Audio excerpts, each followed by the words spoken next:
All right, fantastic. I think there may still be a few people joining. I can see those participant numbers going up incrementally, but we might get started with the introduction and let those people come in as they do. So good afternoon, everybody, and thank you for joining us on this Zoom seminar event, which is also being live streamed on Facebook at the moment. My name is Elisabeth Kramer, and I'm one of the Deputy Directors at the Sydney Southeast Asia Centre at the University of Sydney. And I'm going to be your moderator today for this panel discussion, which is part of our annual ASEAN Forum, which we hold here at SEAC every year around September, October. Today in this panel, we're going to be talking with some fantastic experts on the topic of human rights in ASEAN in the context of US and China tensions. Just before we jump into the meat of the event, I'd like to first acknowledge the traditional owners of the land on which the University of Sydney sits. That's the unceded land of the Gadigal people of the Eora Nation. And I'm personally not on campus right now, so I'm calling in from the lands of the Wangal people of the Eora Nation, and I invite you to acknowledge the traditional owners of the land in which you're dialing in from. I know we're all joining from different parts of Sydney, different parts of Australia, or even internationally. So please join me in paying our respects to the elders, past, present, and emerging, who've cared for country and will continue to care for country into the future. So we've got a fantastic panel, as I mentioned, of speakers today. And before we get into the discussion, I just want to give a quick introduction to who we've got with us. Some of you probably are already very familiar with our speakers, but just by way of introduction, we have Mr. Ben Bland, who is the Director of the Southeast Asia Program at the Lowy Institute in Sydney. And Ben is also the author of 2 critically acclaimed books on Asian politics. His most recent publication, Man of Contradictions, Joko Widodo and the Struggle to Remake Indonesia, was the first English language political biography of Indonesia's current president. And his book, Generation HK, Seeking Identity in China's Shadow, examines the motivations of young people in pushing back against China's China's pressures in Hong Kong. And Ben is currently pursuing a number of research projects on internet governance in Southeast Asia, Indonesian attitudes to foreign policy, and future development models for the region. We also have with us Ms. Elaine Pearson, who is the Australian Director of Human Rights Watch, based here in Sydney. So Elaine established Human Rights Watch's office here in Australia back in 2013, and it works to influence Australian foreign and domestic policies in order to give them a human rights dimension. From 2007 to 2012, she was the Deputy Director of Human Rights Watch's Asia Division based in New York. And prior to joining Human Rights Watch, Elaine worked for the United Nations and a variety of non-governmental organizations based in Bangkok, Hong Kong, Kathmandu, and London. And she's also an adjunct lecturer in law at the University of New South Wales and on the advisory committee of UNSW's Australian Human Rights Institution. And last but not least, of course, is Associate Professor James Reilly, who is a professor of Northeast Asian politics, Department of Government and International Relations at the University of Sydney. His research and teaching is in the areas of Chinese foreign policy, East Asian politics, and international relations. He got his PhD in political science from George Washington University. He was a postdoctoral fellow at the University of Oxford, and he was a Jean Monnet Fellow at the European University Institute in Florence. And he's also served as the East Asian representative of the American Friends Service Committee in China from 2001 to 2008. He is the author of Orchestration, China's Economic Statecraft Across Asia and Europe, and also of a book, Strong Society, Smart State, The Rise of Public Opinion in China's Japan Policies. So those are our three amazing speakers. And just before we jump into it, I want to remind everybody that you can put your questions in the Q&A for us to answer after our initial discussion. I usually go on a first in, best dressed basis. So if you've got questions, get them in early to make sure that they get answered. Okay, sorry, I've got allergies, so my eyes are watering.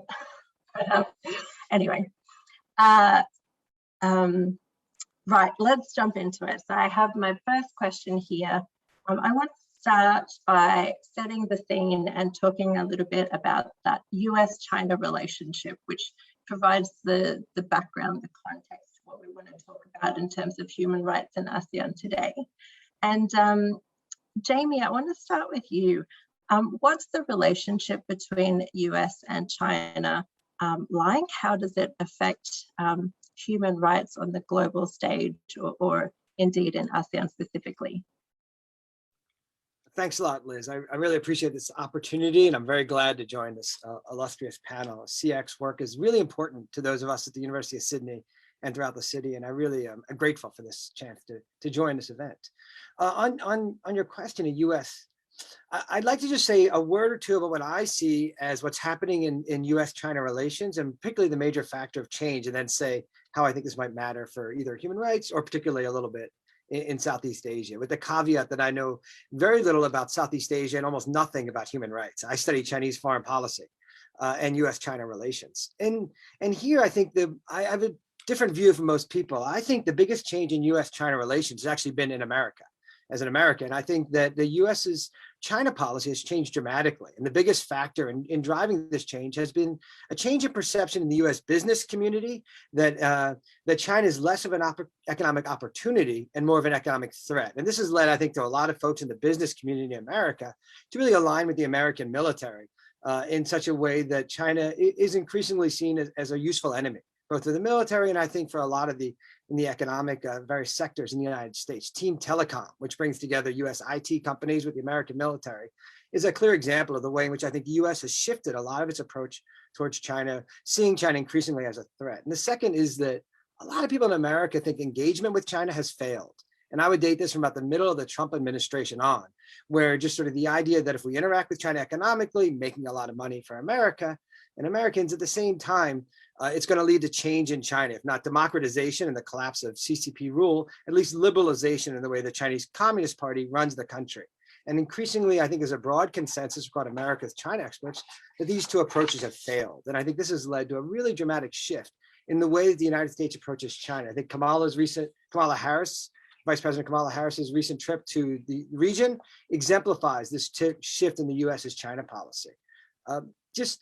I won't say much about it, but I think the changes in China have been much less dramatic than many people would say. And I think China has continued much more on a consistent trajectory that it's been on for a very long time, rather than dramatically changing, certainly in its approach towards the region and towards Southeast Asia. So my greatest concern is really over an intensifying security dilemma between the United States and China. The US is acting more and more sort of antagonistic towards China. China's responding in kind, and we see heightened levels of tension and reduced security throughout the region. For human rights and for people in Southeast Asia, what does that mean? Clearly, the risk of war and the increased spending upon militaries throughout the region, including in other countries, is of great concern and cost of sort of redirecting resources away from people and governments that need it very much in the region. But there may be a bit of an upside in the sense that both the United States and China, as competition intensifies, may be paying more and more attention to economic development, and competing economic development initiatives are really ramping up in the region. So there may be some upsides in terms of both negotiating leverage and economic resources coming into the region for people in Southeast Asia. So a bit of a mixed picture there, but I'll stop with that sort of broad scene setting. Thanks. No, thanks, Jamie. That's really interesting. And I think that's those kinds of economic discussions really do filter through to human rights discussions as well. And it's very interesting that you say that most of the change has been coming from the US. And I think you kind of echo what Catherine Renshaw was talking about in her keynote earlier, and how consistent China has actually been in its approach to human rights in a lot of ways, although, you know, how that has played out in reality has changed quite dramatically over the last few years. I want to turn to Elaine and Ben now. So Jamie's given us a bit of an overview of that relationship, but how do you see it impacting ASEAN and how ASEAN has responded to human rights issues within its own member states? Elaine, why don't we start with you?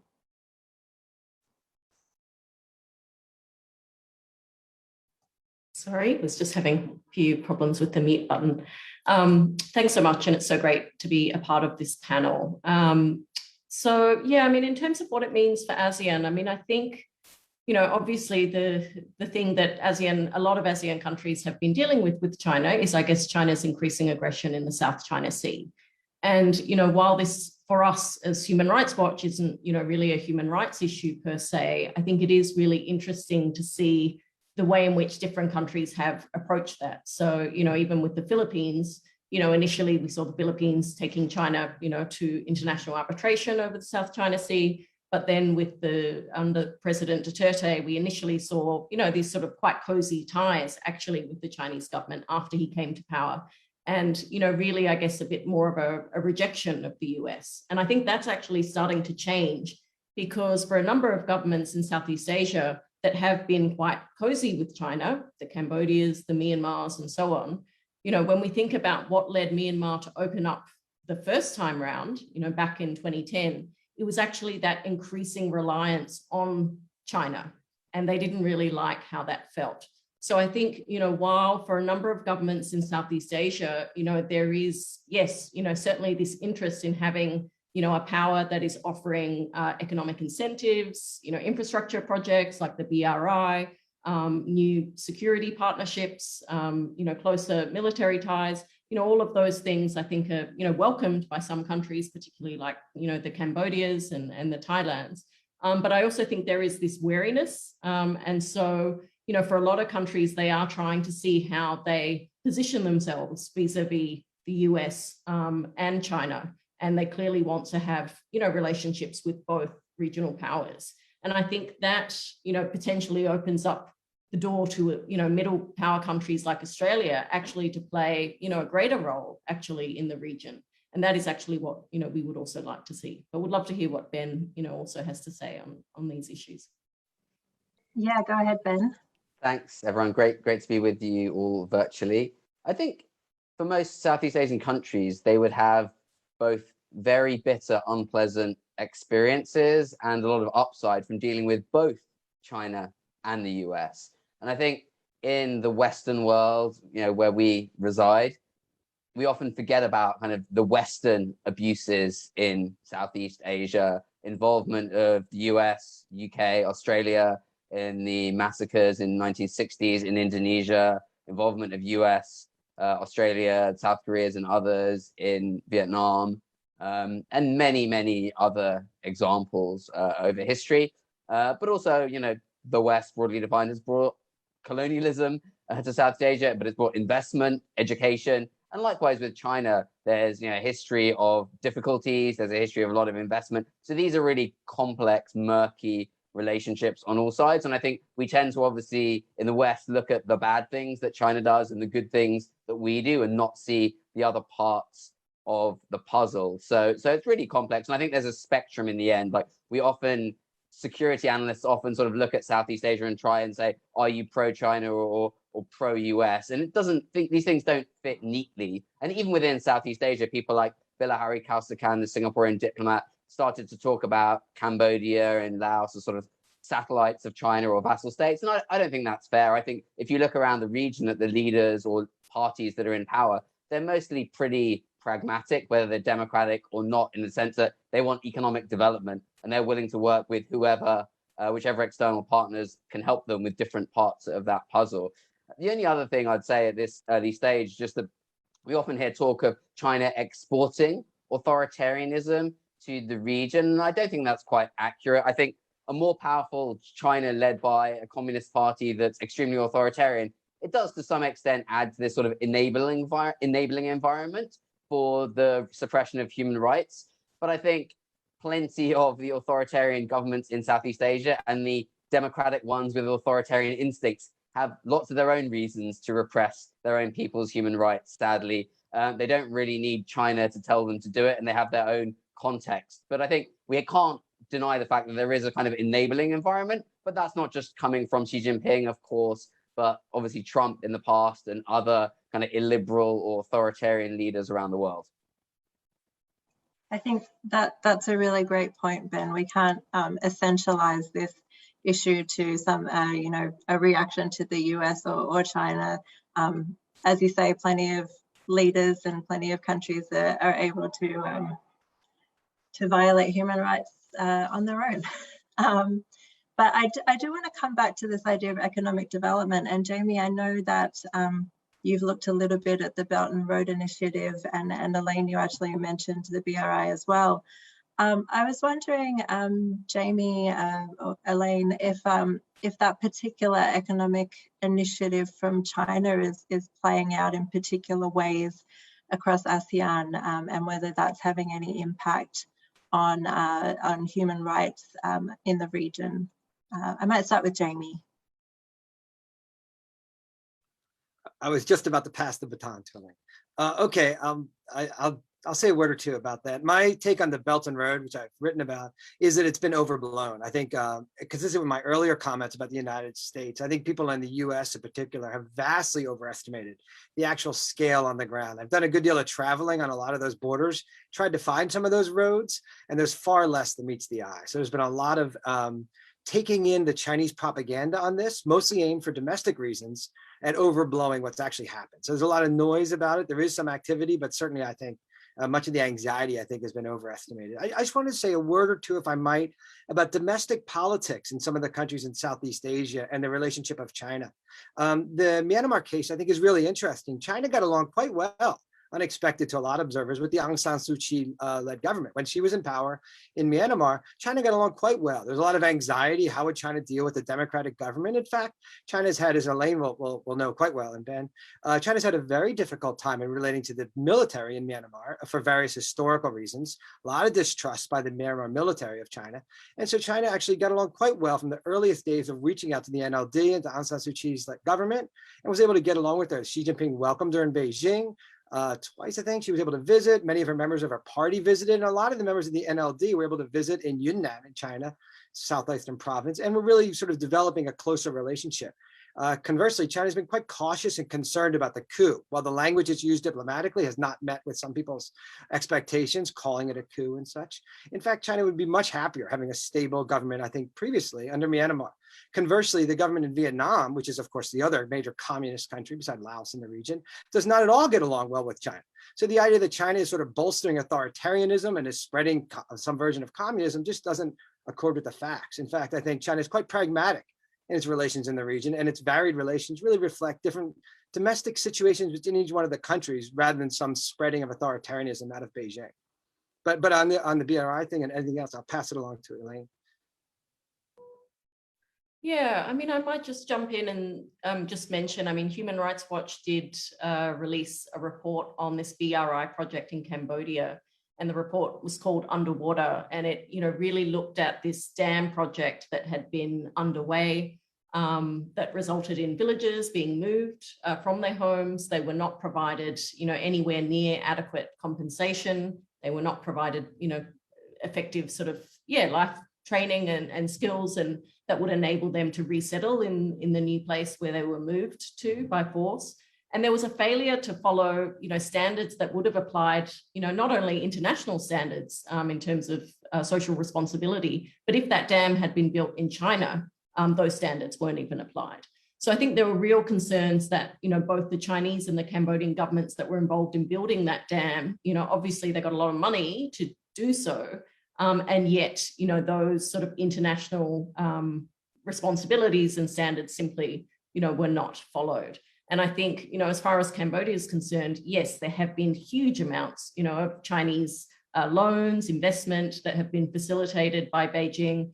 And in response, we have seen Cambodia, too willing, I guess, to, join the Chinese government and sign up to a number of statements at the UN where there are these sort of dueling human rights statements. So, the sort of Western democratic countries, plus a few others, plus, Japan, will criticize China's human rights record in Xinjiang, for instance, or in Hong Kong. And we're seeing those numbers gradually increasing. And China will rally, its own sort of group of countries to sign the sort of pro-China statements supporting the actions that they're taking in Xinjiang and so on. And in ASEAN, I mean, actually, we've seen, Indonesia and Malaysia largely just not engaging in either of those statements. But we have seen, countries like Cambodia only too willing to support those statements, in return for all they're getting economically from those projects. If I could just jump in, I think it's undeniable when you talk to environmental activists across the region that there are concerns about Chinese investment projects. I mean, forget the Belt and Road label. I agree with Jamie. There's lots of stuff thrown in there, like a Chinese bank buying a football club that has nothing to do with it. And then there's lots of stuff on paper which never happens. But the fact is there has been a huge surge in Chinese investment, particularly in infrastructure projects across the region. And there are concerns that those are often done with a lower quality, no environmental impact studies, etc. And I think these are really issues for host governments to deal with, right? There are other investors who violate standards, and it's really for them and for other partners, the World Bank, ADB, other bilateral partners, to try and help with the funding to ensure that those countries can ensure all projects are up to their own standards. I mean, there was talk of this Blue Dot initiative, I think from the US, Australia, and Japan, to kind of pick out the high quality infrastructure projects. I don't think you can work like that. You have to work with governments to help them improve the quality of their projects. So I think that's the first thing I'd say, which is important to understand about the Belt and Road. I think that there is definitely a concern on that front. On the question of Xinjiang and the response there, I don't think, at least from the Indonesian case that I know best, I don't think it's so much that Indonesia is pressured that, if you speak out on this, we won't invest in these infrastructure projects. I actually think China's played quite a canny diplomatic game in Indonesia on two fronts. One is sort of soft power, connecting with Muslim groups and journalists in Indonesia and taking them over to Xinjiang on these kind of ultimately Potemkin village tours, but engaging with them and trying to show them what they want to see. So they've kind of done that quite well. But the other thing I think is playing into Indonesia's own insecurities about being criticized over human rights abuses in Papua. And I think that speaks to what Catherine was talking about earlier, and the desire for all Southeast Asian countries to really protect their sovereignty. So while I think Indonesian people in the Indonesian government might not like to see Muslims in Xinjiang being persecuted, what they fear more is a principle being established where outsiders can criticize their human rights issues in Papua. And I think China's played to those insecurities really well, and that's ultimately quite smart diplomacy. Thanks, Ben. I mean, I think I do want to change tact a little bit now and sort of focus in on ASEAN and ASEAN's particular role. So, I mean, we've discussed a little bit about individual country responses, but where has ASEAN sat within all of this? I mean, they do have a reputation for non-intervention, for not really getting involved in individual country issues. Has the US-China relationship, have those tensions moved the dial for ASEAN in any way at all? Ben, do you? Well, I'll try and say something positive about ASEAN. I actually think ASEAN's done, as an organization, has done a good job about avoiding falling apart over, tensions because of pressures from great powers. I think it was in 2012, I was actually in Phnom Penh when the ASEAN summit failed to put out a statement because they couldn't agree on language about the South China Sea, and effectively China had leaned on Cambodia to pull the plug on it. It was this moment of disunity, and there was a fear that would become the norm, that ASEAN wouldn't even be able to put out statements and have a kind of at least a show of unity because China would be playing off different members against each other, or the US and others might do the same, and that hasn't happened. And I think the way ASEAN's got around that, as usual, is by reverting to the lowest common denominator, right? By basically not saying much about the South China Sea, not saying much about any of these issues. But I think that's a necessary price to pay in the end. It's better to have a regional organization that's kind of on the same page, not saying much, than one that's trying to say big things and is in total disarray. So I think that just reflects the reality of the organization. It is an association, right? It's not the Southeast Asian Union. It's the association of sovereign nations in Southeast Asia. So I think they've done as much as they can, and ASEAN still remains kind of useful as an organization to stick all these other meetings on top of. It's not really central to resolving any of these issues, but it's kind of central to organizing meetings. What comes out of those meetings, I'm not sure. I don't think the East Asia Summit is going to resolve US-China competition, but at least it is an excuse to try and get people in the same room. And I think that's about as much as we can hope for from ASEAN. Elaine, before we started the session, in the emails, you were mentioning ASEAN's 5 points of consensus and special envoy. So could you explain a little bit about what that is and what it means for confronting the situation in Myanmar at the moment? Yeah, so I guess following the coup in February, I think it was in late April that ASEAN, had this meeting where they, were to discuss the situation about Myanmar, and they ultimately came up with these 5 points of consensus, which is really, I guess, a bare minimum. One of them was about appointing a special envoy. One was, about, reducing acts of violence against protesters and so on. But it really was, basically something that quite suited, I think, the Myanmar junta, because it enables them to kick the can down the road, and it enables them to say, oh, well, now we have these 5 points of consensus, which we will take note of and which we will consider. And the special envoy wasn't even appointed until a couple of weeks ago. Now we have, this Brunei official, foreign minister official who is now in that role. But I think where it gets particularly dangerous is where you have governments like Australia and the EU basically saying, oh, well, we're going to leave it to ASEAN to sort out the situation of Myanmar.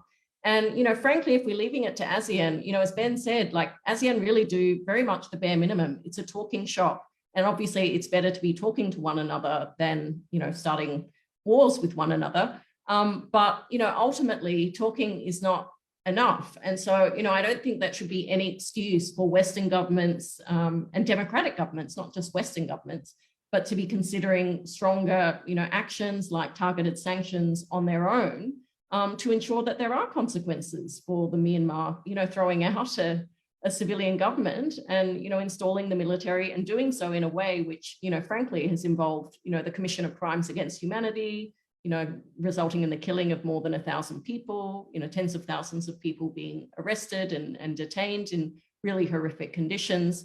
And so, I think we are very disappointed. I mean, ASEAN, we never had huge expectations that ASEAN was going to solve these issues, but particularly where we have seen ASEAN play, certain ASEAN states play a stronger role, for instance, with trying to support actions to protect the Rohingya who fled in 2017.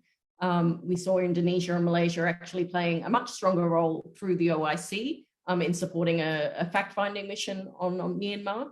We haven't seen, anything like that following the coup.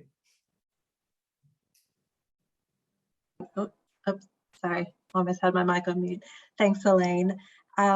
I do have a few more questions.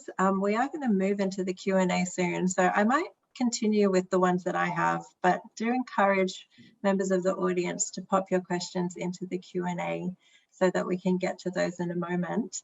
But my next question was actually aimed at Ben. I noticed that you've been doing some research recently on the decline of internet freedoms in Southeast Asia, and this is obviously something that plays out on all kinds of levels. So it's affecting national governments, but also individuals and what they can do in the online space. So could you talk us through some of your concerns and some of the key issues in this sphere, and how governments are playing into this in terms of it affecting internet freedoms and human rights? Thanks, Liz. It's really quite concerning. And in Southeast Asia, you have 10 or 11 countries which are really so diverse, right? It's hard to imagine any other place in the world where you could have 11 systems of government that are so different from, absolute monarchy in Brunei, communist dictatorship in Vietnam and Laos, personalized dictatorship, Hun Sen, sort of illiberal democracy or flawed democracy in Singapore, Malaysia, Philippines, Indonesia. So it's interesting that almost all of these countries have taken very similar moves in slightly different ways to take control of the internet. And I think it's almost like a belated reaction. I think the internet, has been growing for a long while, but in some countries like Myanmar, it's obviously much newer. People jumped onto their smartphones and Facebook and everything else. And governments are belatedly realizing that people got much more freedom online than they were ever able to enjoy in other kind of elements of life across the region, from the most authoritarian to the freest, like Indonesia and the Philippines. So we've seen new laws coming in about things like fake news, cybercrime, existing laws about defamation or online transactions being activated to basically persecute across the board people criticizing the government, people engaged in environmental activism, opposition politicians. So it's those new and existing laws. It's also things like the spread of deliberate disinformation, troll farms set up by governments and their allies across the region to spread lies, to smear people. It's offensive operations like hacking of activists' phones, spreading of lies about their personal life or personal images, that kind of thing. And the last really interesting element to me is the role of the big social media companies, Google, Facebook, and to a lesser extent, Twitter, and how they've twisted or switched their position in the last few years. So they used to say the internet wants to be free. We will never agree to censorship. We're a global company. But in the last 2 or 3 years in Southeast Asia, they've really started to switch their view to say, we're mature companies now. We work with the laws of each country. And obviously in Thailand, that means you can't say anything critical about the king. And so now YouTube and Google and Facebook, if the government says this is against the king, they geo-block that. They remove it from users in that country. When Vietnam says this content is against the state, which is against the law in Vietnam to say anything against the state, which is basically anything the Communist Party of Vietnam doesn't like, then YouTube and Facebook geo-block that content in each country, in that country. And so there's a new standard being set. It's not just about governments and citizens. It's also about the role of these companies, which is really interesting, but it's all kind of adding to this picture of basically more and more control. There has been pushback, right? So interestingly, we've seen kind of a new narrative emerging around digital rights in Indonesia and in Thailand. We've seen kind of court cases brought by activists to push back, sometimes successfully. So this is a contest, and I don't want to be kind of too negative about this. Like everything in Southeast Asia, there's a fight here, and people are understanding more that their rights are under threat, and they're pushing back, and the governments are fighting. But there is, the internet isn't free in its nature, and it's also not just a tool for digital authoritarianism. It's ultimately, this is another arena where the political battles, the social and economic battles that define these nations are being fought out. And Elaine, I imagine Human Rights Watch has had some been keeping an eye on this issue as well. What have you found in your research?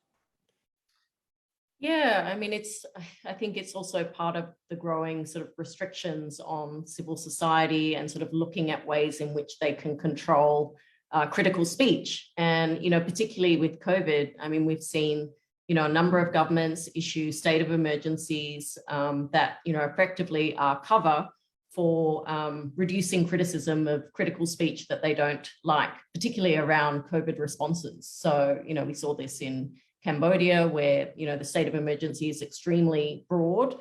We've seen, this similarly being used in Thailand, also in the Philippines. So I think that is really concerning that, particularly given, we haven't even really talked about the pandemic very much, but, at the moment, most of the countries in Southeast Asia are grappling with the pandemic. But now is a time actually when people need access to accurate information about health more than ever. And if there is this sort of chilling effect on free speech, because those who are sharing information about, corruption in terms of how the PPE or the vaccines are being distributed, it's those people who are actually being threatened in some cases with, imprisonment for exposing this stuff. And I think that's really a big challenge. But I agree with Ben. I think it's sort of, two-sided, because on the one hand, you also have these young activists, across Thailand and Myanmar who have been very effective in using social media to share, and spread awareness around human rights abuses that are taking place. And so there is just so much more visibility now because anyone who has a smartphone, has been able to get information out. And even, obviously we've seen the repressive response from the Myanmar government trying to sort of shut down the internet as a way of stopping people from organizing and a way of stopping people from communicating with one another. But ultimately, it is a really powerful way in which people can document these abuses. And so I think the challenge for us as human rights organizations is often, digitally verifying some of the information because there's just so much of it that comes out.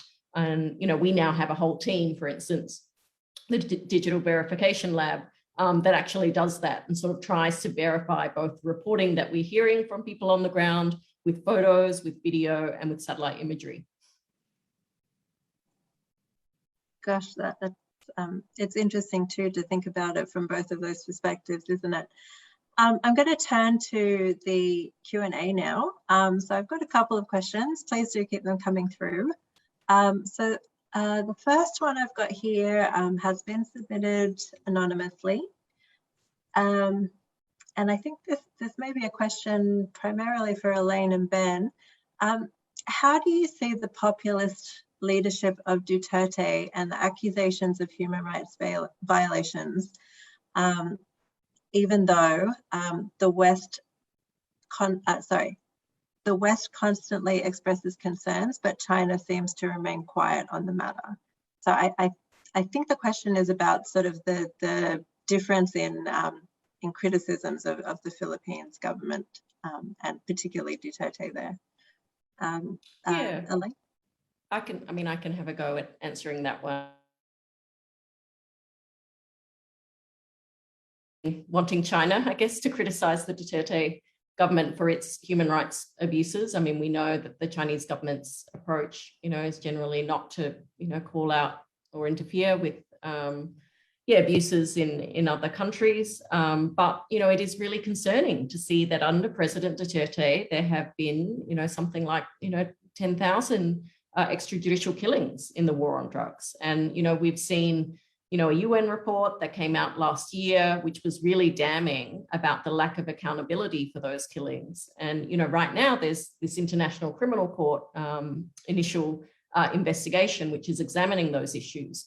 And while Duterte has, effectively tried to withdraw from the Rome Statute because that was initiated, because he initiated that after the investigation was already underway, the court actually still has jurisdiction to look at those issues.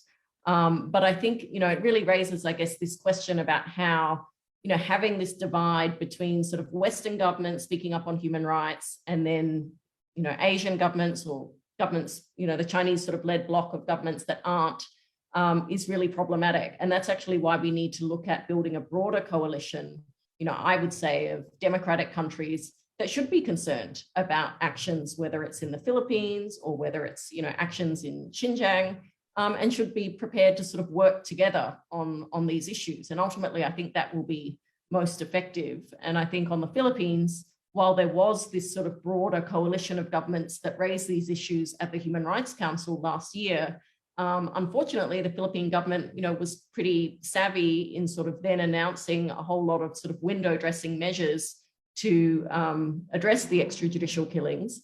And so now we actually see less scrutiny coming from the UN on extrajudicial killings. Meanwhile, the killings still continue. And frankly, we haven't seen, any serious efforts to hold, those abusive officers to account. I just add quickly, I know that Catherine earlier was talking about sort of the Chinese sort of view of human rights based around development and economic rights.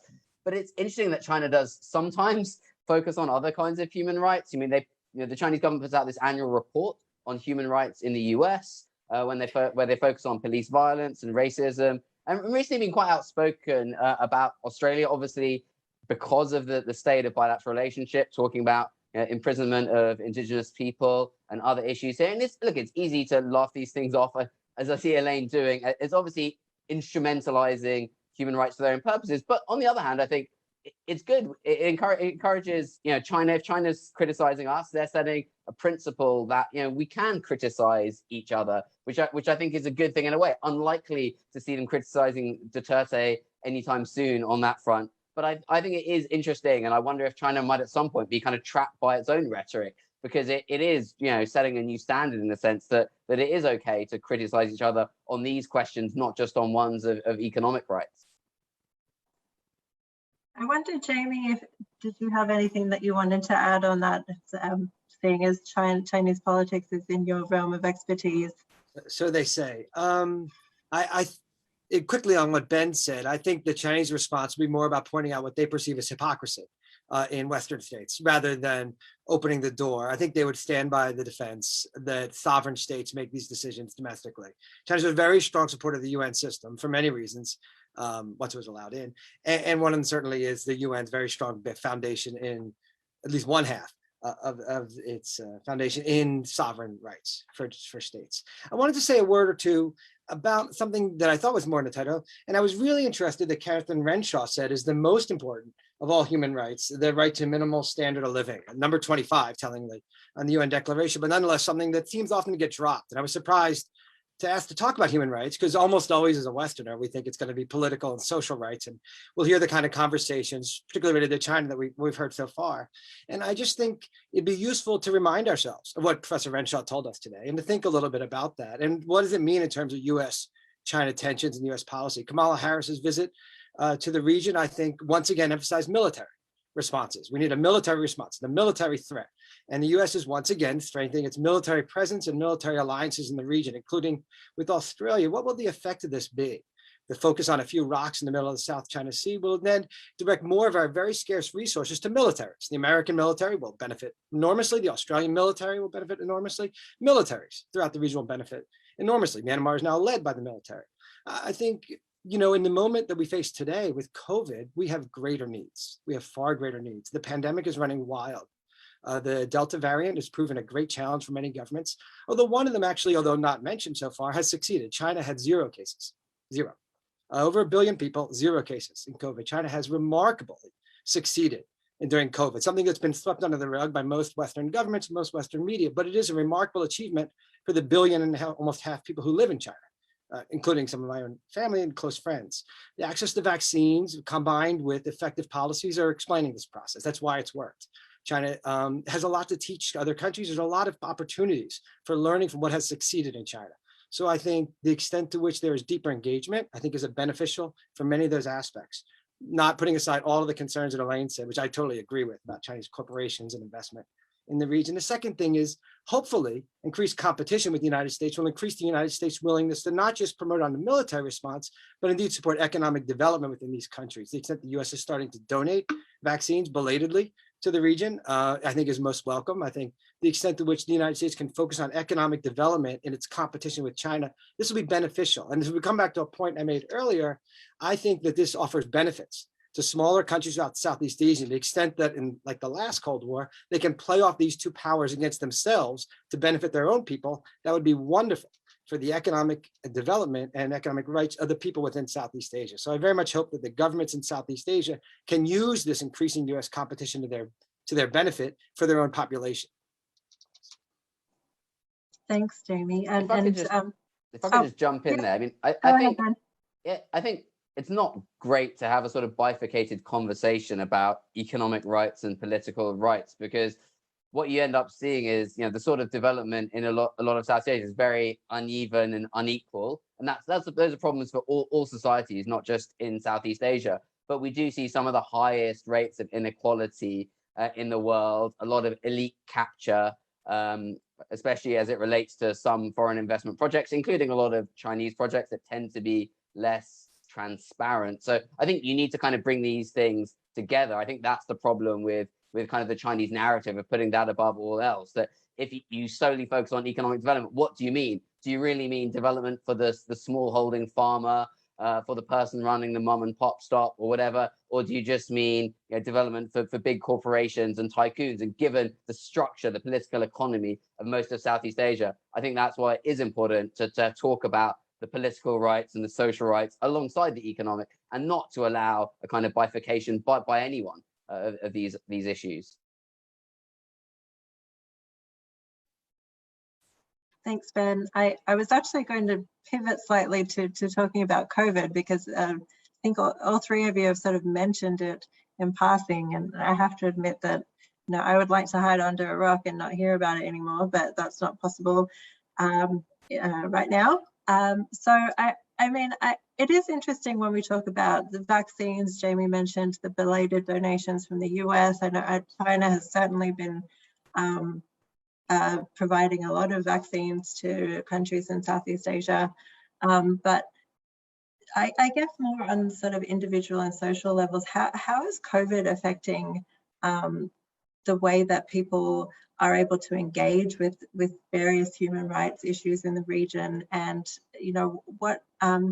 what impact is this pandemic going to have for the future of, say, activism and sort of standing up against various injustices or advocating for particular human rights issues? Elaine, I know that you did talk about this in your podcast, which will be coming out soon on CX Stories, but you might want to share here with the audience as well.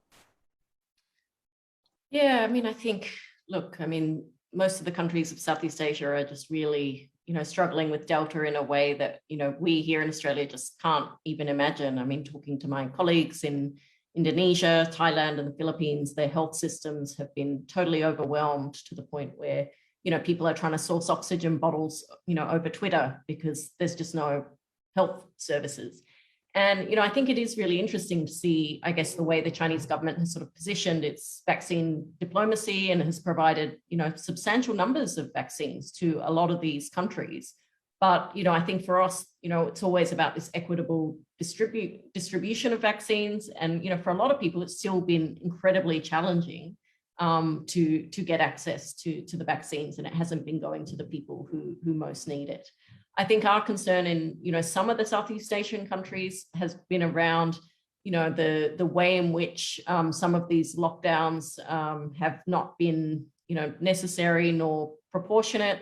In places like the Philippines, we've seen, complete overreach by police, military, in some cases, people even being shot dead for not following, the lockdown rules. We're hearing now in Vietnam and previously in Cambodia, like very extreme restrictions on people where people can't even leave their apartments, and the army is now responsible for bringing in all food. But lots of concerns that, for people with disabilities, people with mental health needs, people who require medication or health, that, those things are not going to be cared for.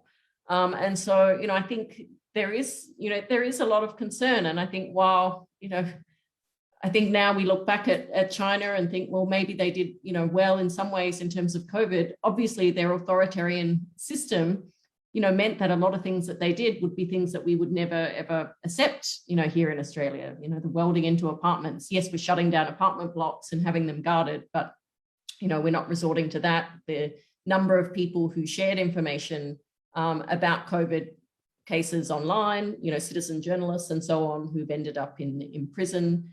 And, unfortunately, we have seen that happening in a number of, cases in Thailand and Cambodia, where, again, it's been journalists who've been seeking to sort of raise the alarm about some of these measures, who themselves have sort of borne the brunt of these sorts of, chilling laws, criminalizing the sharing of access to information.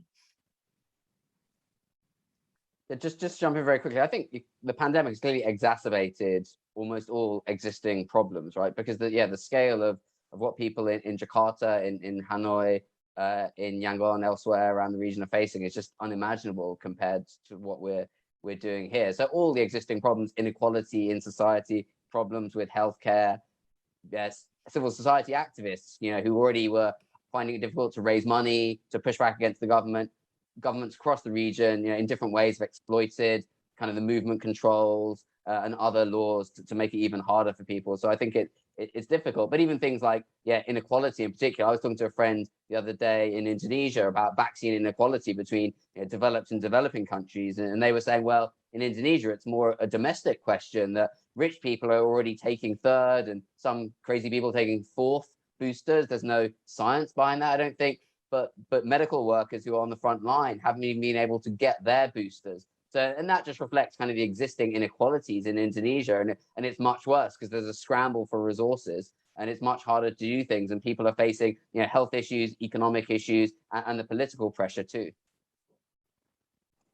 Thanks. I might just jump in here because there's a question in the chat from Raymond and Daya for Jamie, also on the theme of COVID.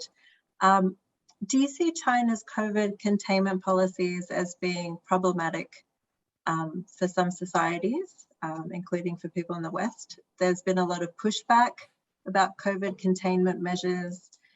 So what may have worked for China may not be seen to be appropriate in other contexts through a human rights lens. So do you have a comment on that, Jamie? I'm an academic. I have a comment on everything.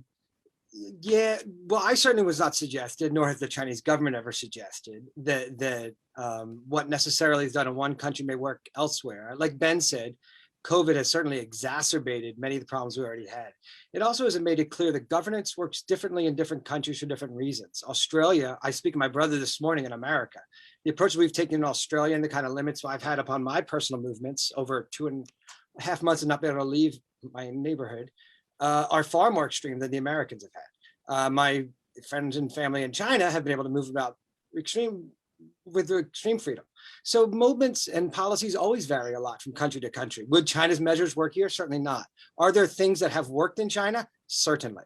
Are there things that we might learn? We don't know. And that's what I want to point out, that in fact, the coverage of what's happened in China, after the initial burst of attention to what happened in Wuhan and a few very, as far as I understand, extremely unrepresentative examples of a 1.4 billion person country, real lack of coverage at all or attention to what's happened in terms of how China has managed COVID. It's remarkable how little information there is in China about how China's dealt with the virus at all. There's actually almost nothing. Open your newspaper in the last couple of weeks. How often do we see the various domestic measures that China has taken? Very little. So we know very little about what's happened within China. I think we've fed into a common narrative. I'd like to make a plug out here for my colleague at University of Technology, Sydney, UTS, Sydney, Wan-Ning Sun, wrote a wonderful paper on Australia's media coverage of China regarding around the COVID crisis. A really fantastic example of the way in which the media coverage filters what we learn about the rest of the world. And here in Australia, it's been filtered through our media, which I think has offered a rather one-sided depiction of what's happened in the country.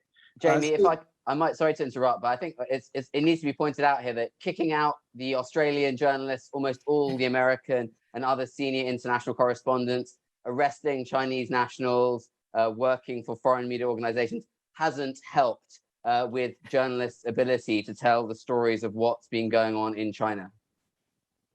I would certainly agree. I don't think it's helped. So I think that it's not a suggestion that there are one-size-fits-all measures around the world, but rather a suggestion that understanding what is happening in each country with the reality of it, I think is helpful.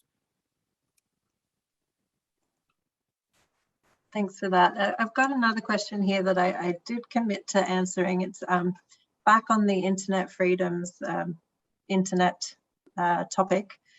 And I think possibly one for Ben. There was a recent finding on Facebook that identified Chinese accounts as conducting a widespread operation of disinformation in the Philippines. Do you have any insights into this? I can't speak to that specific case, but what I'd say generally is in Australia, in the US, in the West, kind of the narrative when people talk about disinformation campaigns or cyber threats, they're thinking about Chinese, Russian, Iranian hackers or internet trolls from the outside disrupting elections or finding or exploiting existing gaps or differences in our societies. For Southeast Asia, in almost all cases, it's the government that is the most dangerous and the biggest spreader of misinformation and disinformation in almost all cases. I mean, just look at some of the public statements from some of the health ministers around the region about COVID. Look at the way that the Philippines, people are close to the Philippines government, people are close to the Indonesian government, the Thai government, the Vietnamese government have basically run these kind of off the books operations to spread kind of misleading propaganda online. So I see these challenges for most Southeast Asian countries much more about being domestic ones often, but not exclusively coming from the governments and those close to the people in power, rather than external threats. But certainly there have been examples of that, but I think it's more of a domestic issue.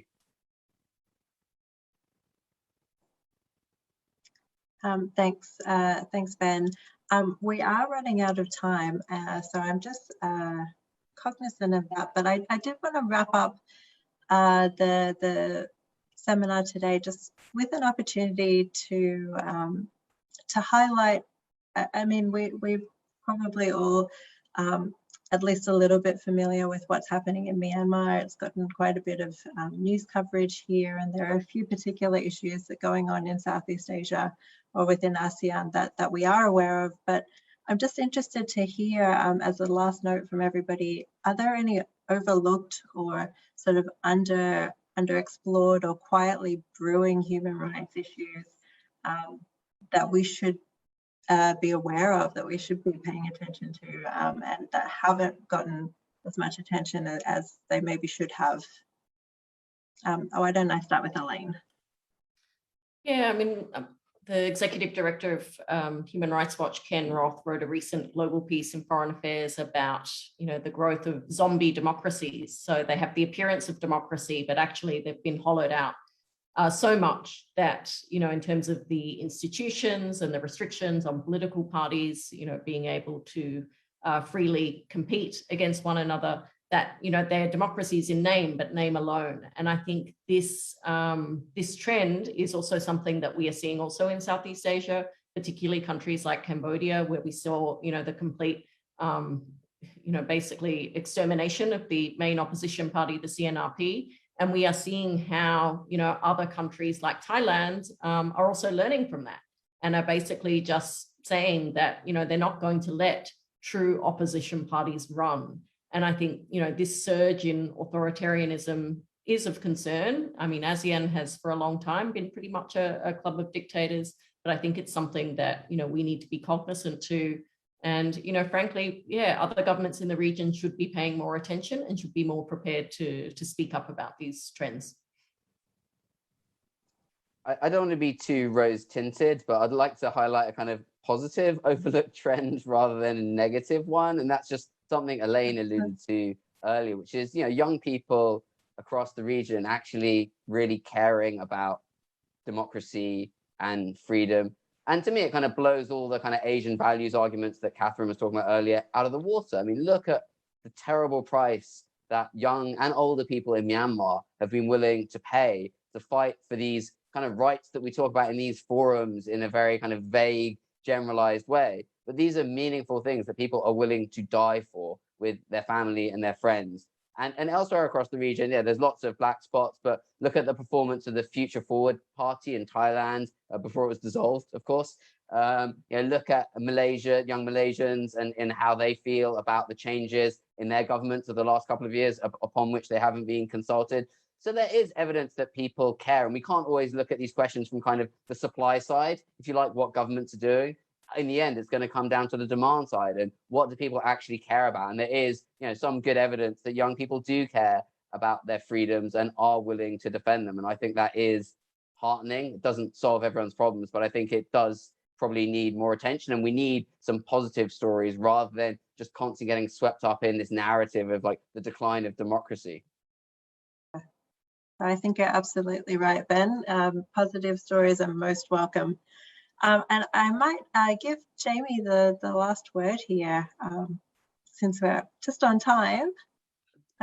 I just wanted to underscore Professor Renshaw's speech. I thought it was a wonderful speech, and her point about the right to a minimal standard of living, which she defined as the most important of human rights, and the equitable distribution of that. And also underscore what I thought Ben said, which is very important, which is that rather than seeing these economic and real human sort of social concerns as being directly opposed to either political or social rights, that these are all important, that these all matter. Every person has all of these rights.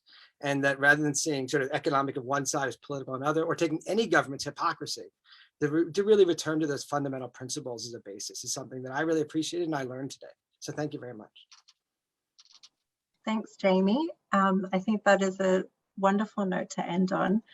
So we are at time. Just before we wrap up, I do want to say a big thank you to our three speakers I think that you've added a lot of nuance to the discussion and certainly taken some of my questions in directions that I wasn't expecting, which I really appreciate. It's great to learn from experts. And I also want to thank all of our viewers as well for sharing your afternoon with us. Thank you to those who posed questions. And of course, if you are interested in keeping up with SEAC and the events at the Southeast Asia Centre, you can look us up online. We've got a mailing list, and we would be happy to keep you informed of all of our future events. So with that, thank you for joining us and have a great Friday afternoon. Thank you.